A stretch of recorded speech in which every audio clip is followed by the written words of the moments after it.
Hi guys, I wanted to make this short video just to share with you the way that I price things that don't necessarily have a price history. The reason why I'm making this video is because I recently had like quite a nice sale, which you guys will be pleased to know isn't an RC car, and I'll just share that with you now quickly. So this is what I sold.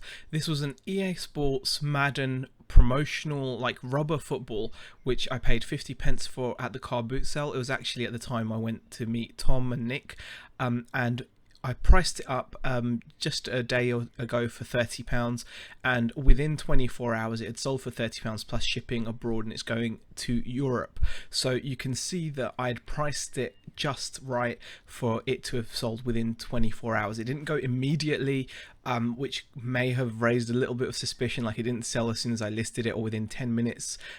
So there wasn't any of that worry. It took like a fair while.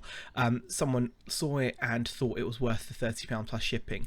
And I want to talk about how I came to this price, because when I searched eBay there was really nothing similar to it. There's no other EA Madden stuff, and when it comes to pricing these things, I suppose the bottom line is whatever you're happy with. Now I paid 50 pence for this item, so I could have taken even less, but I thought £30 would be something that would make me pretty happy with it.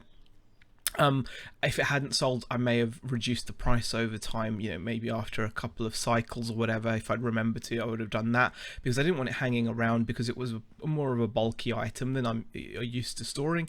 And I'm glad that it sold so quickly, and I'm glad for the money it sold for, and I've got no worries about could I have gotten more, etc.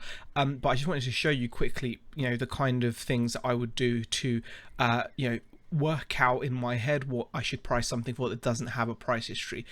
Most of us know how to search for completed listings. So for example, if you were to go for a general idea, let's type in SNES, so everyone knows a Super NES console. If I wanted to see what they've sold for, I type it into the search bar, I scroll down the left hand side.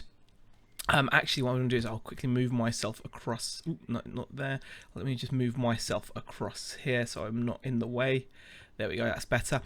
So what you'll do is you'll type in what you're looking for in the search bar.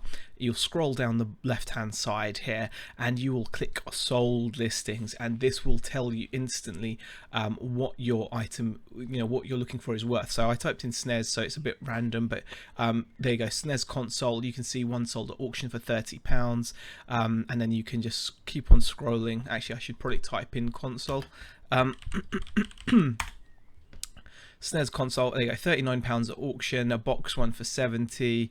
There's some mini ones in there as well, so you've got to be careful. That's another mini one.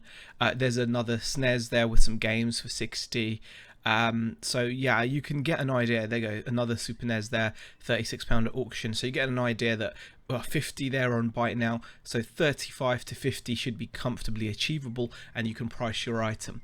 Now if you find an item that isn't readily available, so if I type in like Madden promo EA, it's because it was a promotional item, and you search, and all I came up with really was this.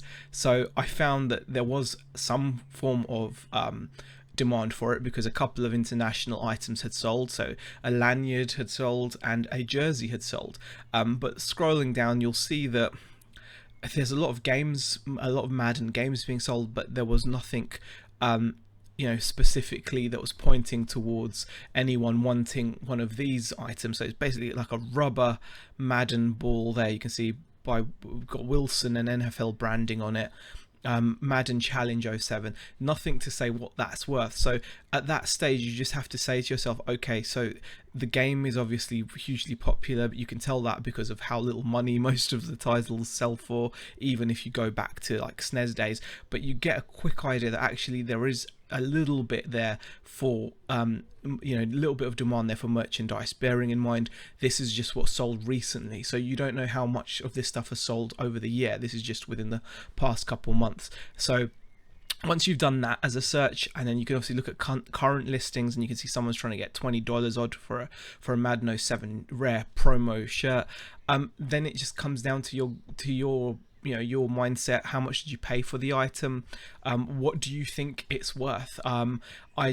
I took what I thought was quite a good price. I didn't want to put it up for something like 50. It didn't feel right. It may have sold for 50, who knows. I was more than happy to get a sale within 24 hours at £30 for this item. And you know, I just went, well, a lanyard can fetch around what, £6-7. Someone got $40 for a jersey.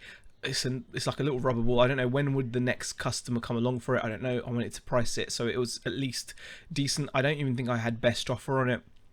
And it sold, so I was very pleased. So it's a little bit of a brag story, I suppose, because I'm proud of the sale, 50p into £30, but it's also a good example of selling something that doesn't have a sales history.